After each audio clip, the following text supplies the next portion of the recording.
And without further ado, Prime Minister, you can begin the debate. We see countries who are treating these migrant workers absolutely horribly. And we believe that this is just unjust, it's not right, and it's not fair. In this speech, I'll be doing a couple of things. First, I'll be providing our burden for our side or for our team. And the second thing I'll be doing is the first argument, and the third is the second argument. The burden here for us is that we have to prove that migrant workers will benefit from being able to vote in local and national elections. And the migrant workers being the most important actor of this debate, we would like to characterize them a little bit. These migrant workers, they come from third world countries. They're not a migrant worker through choice. They're a migrant worker because they need to get a source of income to support their family, right? And in order to support these migrant workers that we characterized, the policy we'll be going through is that we are going to inform these workers of the promises that these politicians are going to promise them through the elections, right? To go into the first argument, let's clarify and set the ground before anything. One, just because you are not a citizen does not mean that policies don't apply to you. Policies and rules just don't apply to you. That's not what this means, right? So it doesn't mean that the laws will not apply to these migrant workers either, right? We all know of the FIFA World Cup and how Qatar used migrant workers to build this insanely big stadium, right? This is so important in today's debate because Qatar would literally not let these citizens leave and took not these citizens, but these migrant workers passports, and they just wouldn't let them leave. B, the worst case scenario that happened here was that they would also kill these workers. And this was a case of modern day slavery. But why was this a case of modern day slavery? Because migrant workers, they didn't have any rights, right? They were treated horribly because of the working conditions made by these elections. And all of this could be changed because through the right of allowing them to vote through national and local elections, right? But let's also remember that migrant workers are literally helping this country, right? Through agriculture, et cetera, they are literally working at an incredibly cheap price. And this is incredibly helpful for the economy. This is something we would like to emphasize in today's debate. But before I even move on to the second argument, is there a POI from CEO? So you said that like migrant workers are helping the countries, but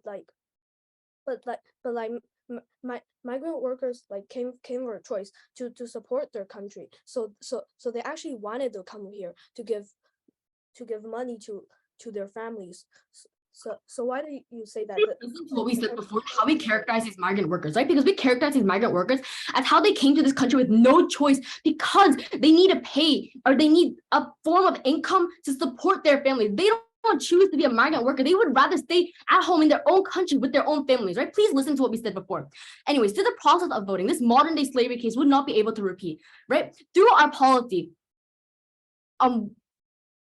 these migrant workers, we'd be able to understand what each politician will bring and how it will benefit these migrant workers, right? And this is so important in today's debate because migrant workers, as we said, only exist because they need money. They would obviously rather stay in their own country with their own families, right? They would rather very much do that. That's why they take these jobs in the first place. That's why they take these very cheap income jobs in the first place. And we believe that on-site government, that the least we can do is to allow them to vote for a politician that allows them better working conditions. Because right now in the status quo, we see migrant workers living in horrible conditions. They don't even get fed properly. They don't even have a good place to stay and sleep. And the very least we can do is allow them to have their own right by voting these politicians that will benefit these working conditions because of how much they help the economy and the agriculture in the country in the first place. Very proud to propose. Thank you for that, Prime Minister. Now we can have Leader of Opposition. So in today's debate, we're proud to oppose the topic that migrants should be granted a voting right. And in today's debate, I'm going to do three things. So first, I'm going to give a rebuttal to my opponents. Then I'll have my own arguments. And then last, I'll present why we think that we have won this clash. And now moving on to my rebuttal, which is that my opponents have badly treated, they have lower wage, and that no one want to move from their older families into now only for the wage. But we think that actually they're not the only ones inside the situation. So that is not the factor that makes them pitiful and makes the fact, because we think that actually everyone works for a wage and they're not the only ones. And even if the situation is so bad, there's still the fact that actually 1.47 billion people, they still want to move to, for example, a country of USA to become a migrant, even if they know that they will be treated badly. So this shows that they still want the chances and opportunities just like everyone else. And we think that we have won this clash because my opponents have been treating them inside an already severe situation, but that actually the migrants, for example, in USA, they get an $800 wage from the funds each year, and that even if they're treated horribly, they're not the only ones, and which means that they're not the only ones that should be granted the voting rights, even if they're migrants. And we've said this not because we're racist, but because that even if they get this, they would actually ignore and they would not want to take the burdens of being a citizen because they have already had the $800 wage of not being working on having these funds just as a migrant, which means that they have already been satisfied of these things and that they no need to become and carry the burden of a citizenship just because of their voting rights. And moreover, we think that the migrants, they should not be juicing up the value of being a citizenship, because first of all, even if they had the voting rights, it means that actually the society would be impactful, because the people that have already become a citizen, they had the voting rights, and now the migrants, they also had the voting rights, but because they're migrants and they no longer have to carry the citizen responsibileship, so that actually this is not true.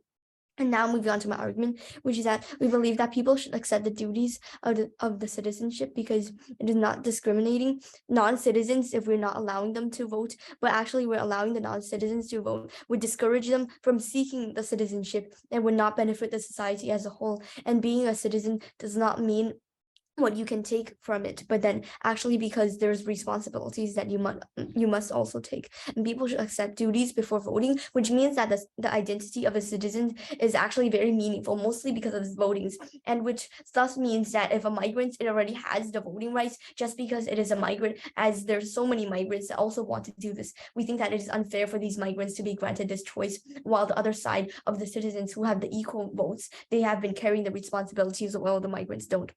And we believe that even if my opponents might say that the migrants have been treated very badly, just like they have been used and they have been taken up their value, they have been treated cruelly, and they have been used for creating stadiums and doing labor. However, we disagree with that, because we think a migrant, even in this situation, I think that if the migrants, they're really treated that bad, they would not want to go to a country and they would not want to move. However, taking USA as an example, a migrant might want a better life, which is legal, and they could have not chosen to come to the USA as an example, but still every year there's 1.47 billion people who want to come to the USA, and you still need years to get the American visa. So which thus proves that the migrants, they look forward the opportunity of larger countries like USA, and that shows so.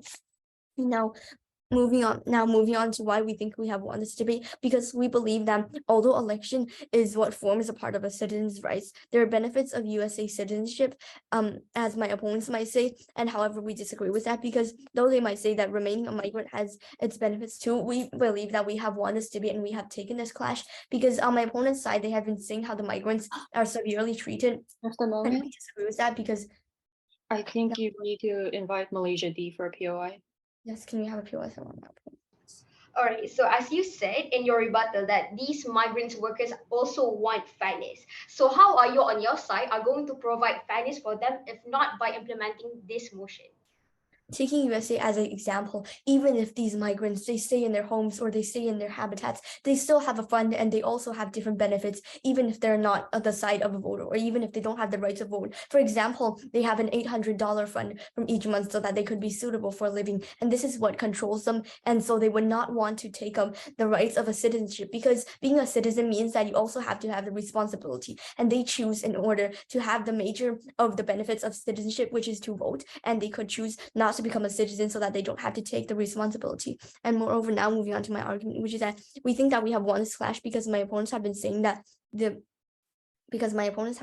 actually the migrants, they're severely treated. However, we disagree with that, because we think evidence still proves that there are billions of people who still want to move to a superpower country in order to seek for their opportunities. And we believe that even if my opponents might say that the benefits of the migrants are not only for themselves, but for the whole country, because they with the other marginalized people, they may want it together to make a better society. However, we disagree with that because first of all, we think that this is using an identity to erase the identities of other people, because no one says whether these marginalized people, they want to be together with other people and they have unequal hobbies and things. So we think that we should not force them and we should not use this excuse to blend them together and to give these migrants a voting right, and which is why we're proud to oppose. Thank you. Thank you for the speech, Leader of Opposition. Just a reminder that speeches are 5 minutes long, and once it's past 5 minutes and 15 seconds, I'm not allowed to write down anything you contribute beyond that point. Deputy Prime Minister, take the stage. Thank you for your speech. We'll now have Deputy Leader of Opposition. So, OG says that these people are very disadvantaged and they're and that voting would help them, but I don't see why that voting will be able to reward them very clearly. And but as the previous speaker said,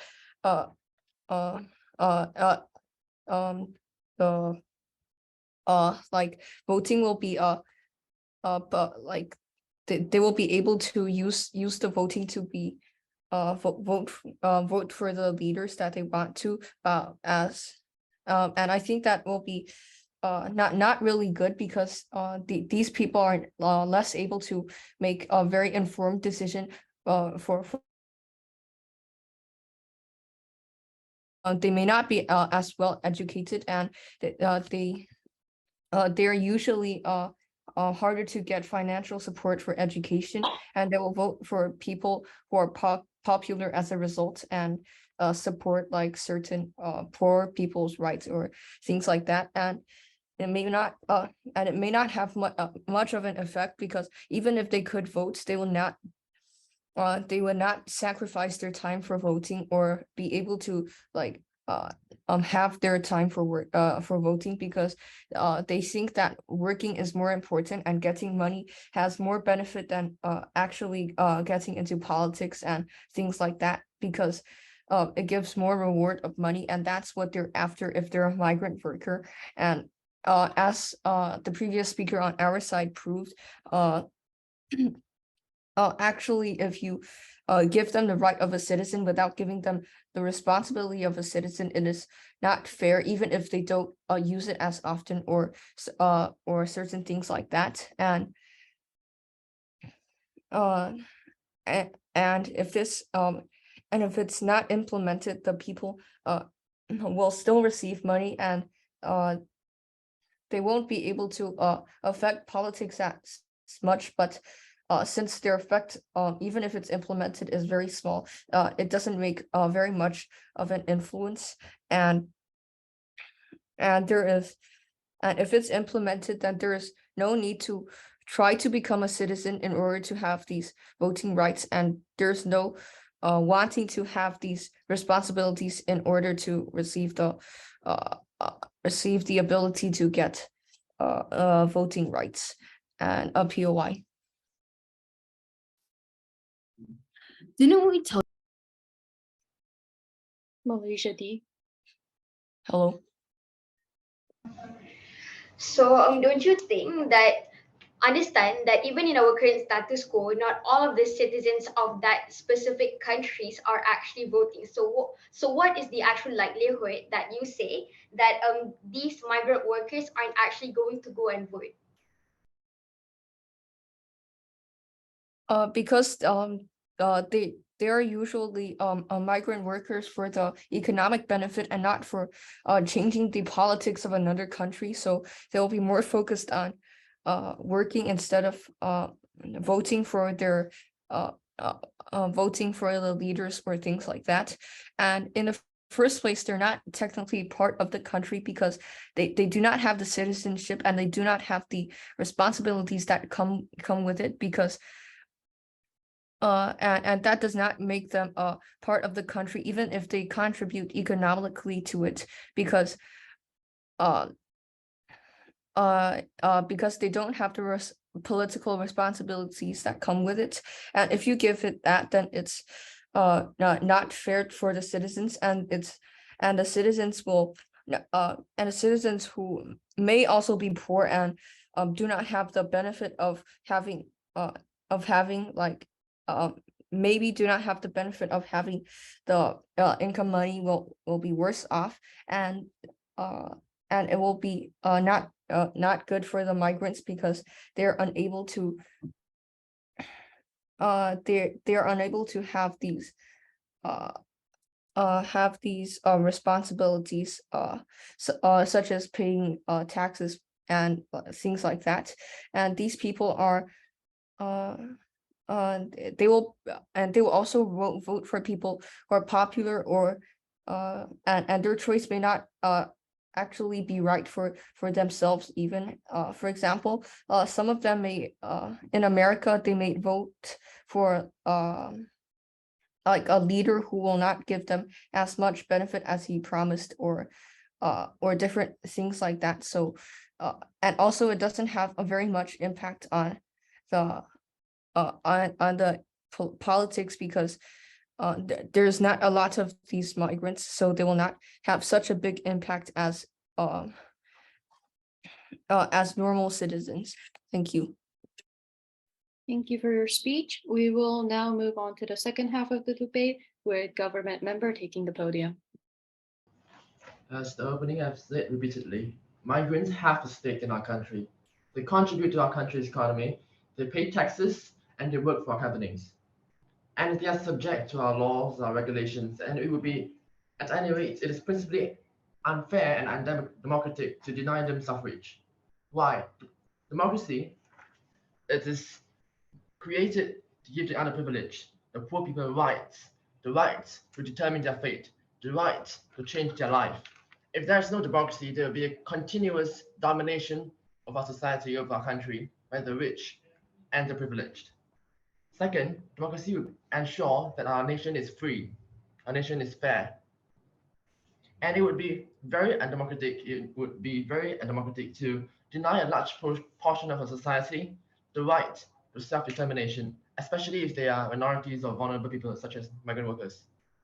So my second point, it is a chance to educate them on our civic system, our democracy, if we can let them vote. It is a chance to educate them about democracy, and it's a chance to give them to set on a path to citizenship. You see, right, many of these migrant workers, they would happily get citizenship if they get a chance. They would bring our families here. They would settle down here as citizens. They have a dream to settle down in a wealthy country, and that is evidenced by their moving here. So the first step towards integrating them into our country is to allow them into our democratic system. It is to show them that we accept them as a part of our country. It is, frankly, this has an impact also because this can turn them away from radicalism, from extremism. You see, right, many of the migrant workers in European countries, they are attracted towards radical Islamist or communist movements, which are often conducting terrorist activities such as bombings or shootings. So if we integrate them to inside our system, our political system, they will be exposed to more mainstream ideas from the political parties, and they would be more exposed to our discourse. Therefore, it is a benefit for us as there will be less radicalism among the migrant workers. Thirdly, no. Do we want to keep them down forever? Like let them work for low wages all the time while not letting them have a chance at upgrading themselves? Like they all said, they're just going to work, they're not going to vote. That's the status quo, but we want to change this, we want to make them better. So thirdly, there will be less racism in our atmosphere. Why? Because these migrant workers, they are now at the status quo, currently seen as the other, people that are not related to us. But racism is normally rooted in ignorance, not hatred. So we don't know about them. We think they are ignorant, dumb, stupid. People who just work for money, for low wages, and do nothing to improve themselves. So if they have participation in our elections, if they campaign alongside us, if they participate in rallies alongside us, we will learn that they have feelings too, they have opinions too, and they are also willing to improve their own lives. In addition to this point is that it will be a boon to progressive movements, anti-racist movements, if we allow minorities to vote. Why? Minorities are incentivized migrant workers are predominantly minorities and they are incentivized to vote for their own interests. They're incentivized to vote against radicalism, against racism, against the extreme right. So they will be incentivized to aid liberal progressive movements, which I'm sure we all support. So this will lead to an overall better society as these movements gain power in the local scale, in states and nationally. So another point is that conditions for these migrant workers would dramatically improve because the political parties, which are always seeking for a new swing group of voters, and before I continue, any POIs? You China Okay. A if they want to give a Cool. PR. Well, Like isn't it unfair for the normal citizens that the migrants I get will your still point. have the I get your same point. rights? But any compassionate normal citizen would be, of course, against racism, and this inclusion of migrant workers into the democratic process would would be agreeable to any conscientious and anti-racist citizens, and these are the people that we care about. So my last point is that conditions for the migrant workers will improve because the parties will pander to them. The parties will want their vote. So lastly, it is still good for the economy that they're allowed to vote because they will feel that they're part of our country. They will feel that they'll be incentivized to work harder as they feel that they're accepted right here. They're not going to go back. They're not going to be deported anytime. So they can stay here. They can settle here. So they have a stake in our country. So they work harder. Thank you. That's all I have. Thank you for your speech. We will now move on to the opposition member's speech. So can I start now? Okay, so my time starts on 3, 2, 1, now. I will first give a rebuttal. The government has always tried to prove that how bad the situation of the migrants is. But there is still a lot of migrants willing to be these people. If these people suffered what the government has described as violation of human rights, but why don't they just be agriculturists in their country? Yes, it might be hard, but if the situation is that all migrants are treated as what the government describes as violation of human rights, then they could just all be agriculturists. If there is still migrants, then something is wrong. It is either the facts that are wrong or the governments. We think it's a government because there are still huge amounts of migrants moving to other countries. Next, I would like to rebut the government member. The government member has said that migrants pay taxes and they work for the country, so we should support them. But actually this is wrong because firstly, taxes are exchanges. You pay taxes, government provides military and like gives you support of the laws so that other people can kill you or like rob you. Secondly, in America, there's a thing called the first bucket, where the first bucket it is a bucket of money that if you earn this limit of money, if you earn under that, then you don't have to pay taxes. Well, migrants don't usually earn a lot like those millionaires. So the first bucket is enough. And the migrants don't really pay a lot of taxes. Now, moving on my argument. My first argument is that these people have a different life than local people. So they might not make the right decision. For example, they might want to vote a leader that grants more easily visas and more people working in related departments. But most of the population, that's quite wrong.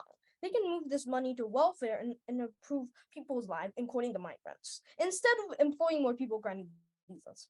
Now, we are not discriminating them. We are saying that like it isn't right relative to others. It's not right relative to the citizens, to most of the people in the country. Now, my second argument is that the consequences are that if you give non-citizens this right, a whole lot of people would like just come in and flood the country. which would cause disastrous impacts such as, first, waste money because we need to give welfare to each of them, food stamps to each of them. Secondly, this would hardly impact the society because we know elections, right? Presidents, they need a lot of votes to become the president. Now these presidents, to have these votes, they would always want such a big amount of vote of these non-citizens in the government's case. So to have this, they would give goods or rights in order to let non-citizens vote for him. This would change the society, as it is not the citizens voting, but the non-citizens being the majority that votes. This destroys the society that the ascendants has built. This is disastrous to a country. Now I would like a POI.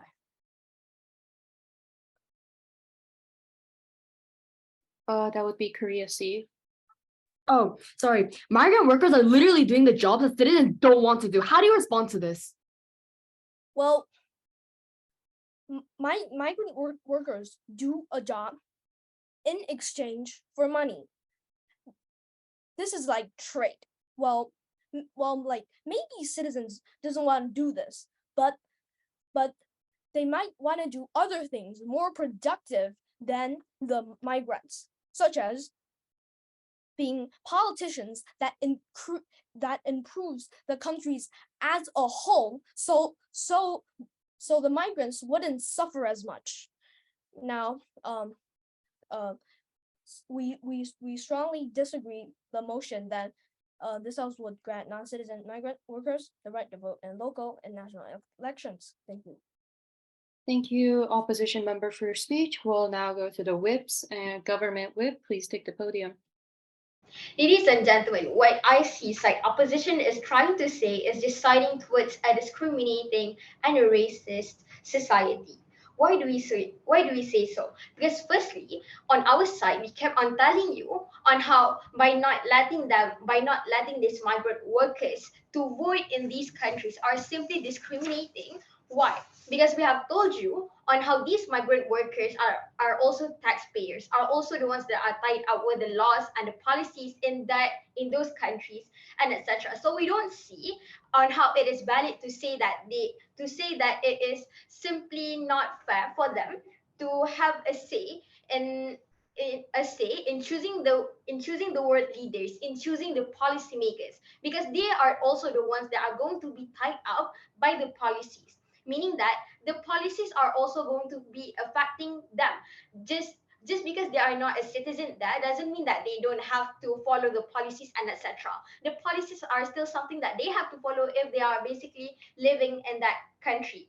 Secondly, we have secondly, opening opposition told you that these migrant workers are also the ones that want opportunity and fairness, and we have asked them on how are they going to provide fairness to these migrant workers if not by actually letting them vote in the local and national elections. But they kept on telling you on how in our current status quo the USA are giving them an $800 fine for them to live in those countries. But understand, the problem with the current fairness is not that they don't have any resources, but the thing is they are working to find resources for them.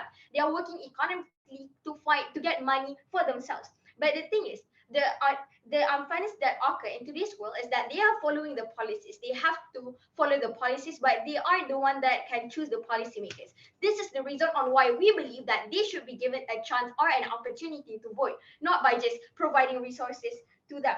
And secondly, understand And secondly, opening oppositions have also told you on how these people or these citizens are carrying a duty of the citizens, which is why they don't think that it is fair for the citizens if we are giving these migrant workers a chance to vote. But understand that these migrant workers also contribute to a large percentage in the country's GDP. They are also taxpayers and they have to follow the rules, the laws there. So meaning that making them work for your country and having them contributing to your country to a big percentage of your country's GDP is a valid reason on why you should let them vote, because they are also the ones that are going to be tied out by the laws and etc. Before I proceed, any POIs? China A.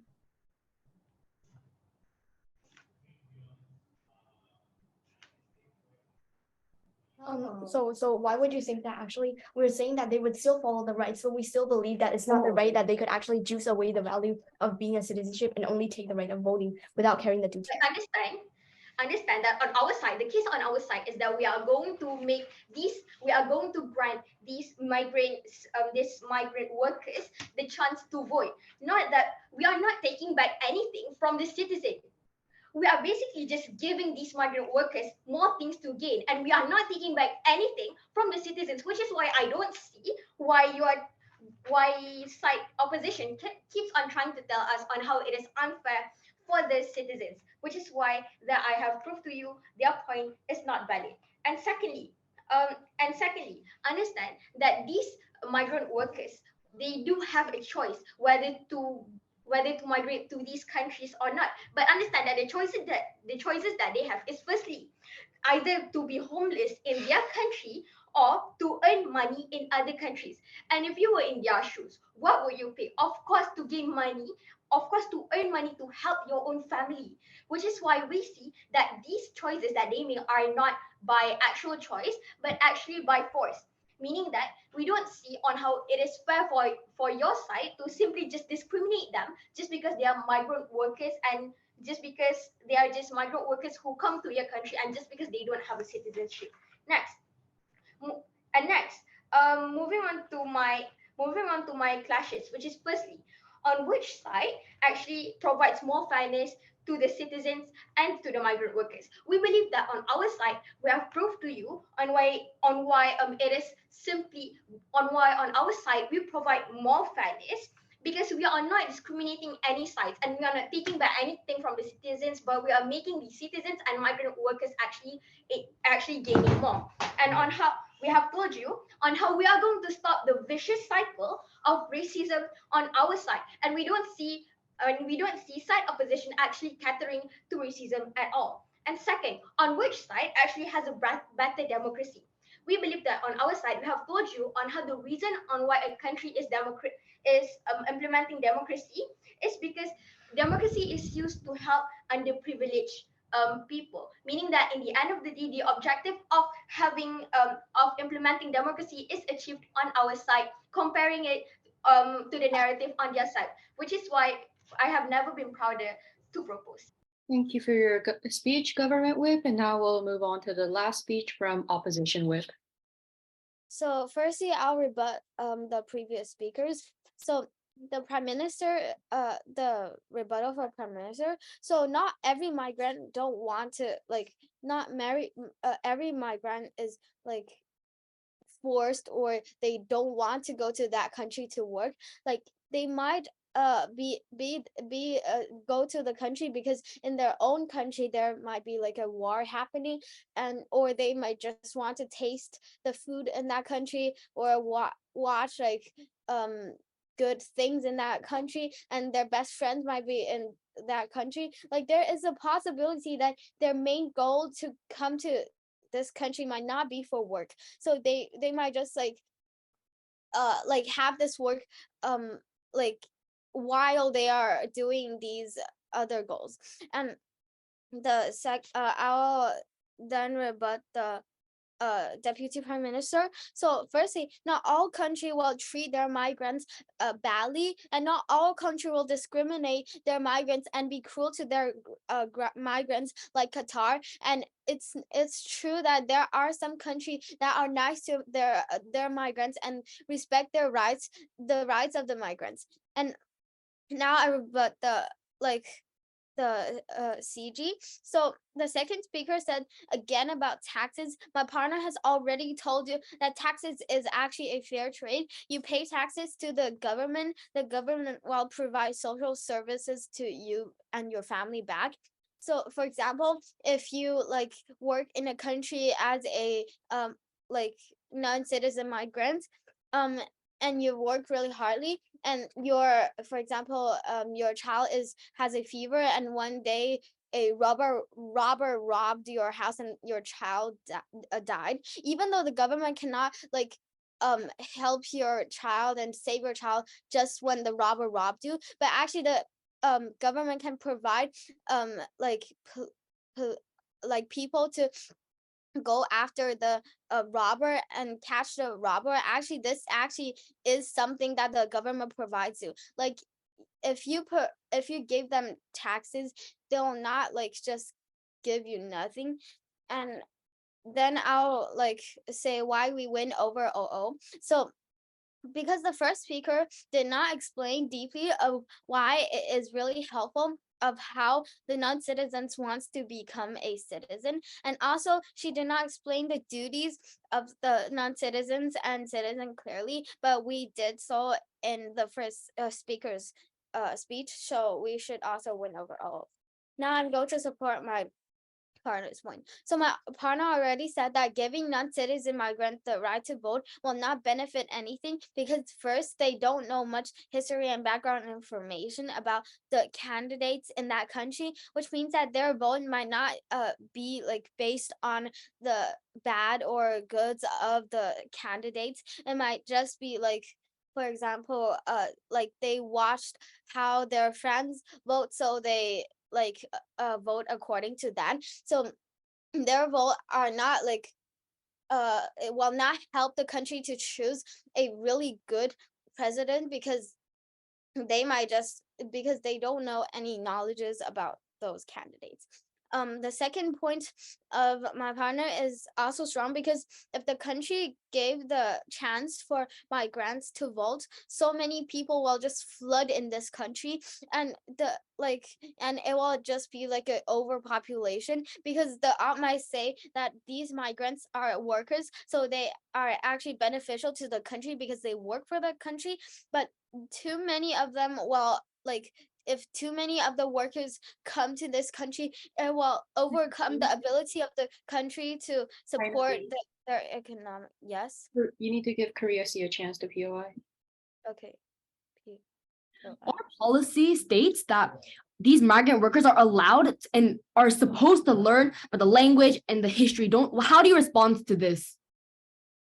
so even if they actually like learn the things when they come to the like country, but there are some histories that the government don't want to share to the citizens, but the citizens actually like can get the information, but for these migrants they cannot, because maybe the information is actually like about how the government are bad, and how other, for example, if a citizen go to America, and then maybe he or she did not know about Trump being like behaving like badly like in the previous like periods, and this yeah, and now I'm going to continue with my speech. So like the op might say that these migrants are workers, so they are actually beneficial to the country, but too many of them will overcome the ability of the country to support their costs and their economics to for them. So this is why that we think we will win this. Thank you, Opposition Whip. Thank you, everyone, for your speeches. You can virtually cross the aisle and shake hands if you so wish. You can stay in the room, you can turn off your cameras or whatever, go to the bathroom. I'm going to leave the room for about 10 minutes, well, 10 minutes maximum, and then I will return with the judgment.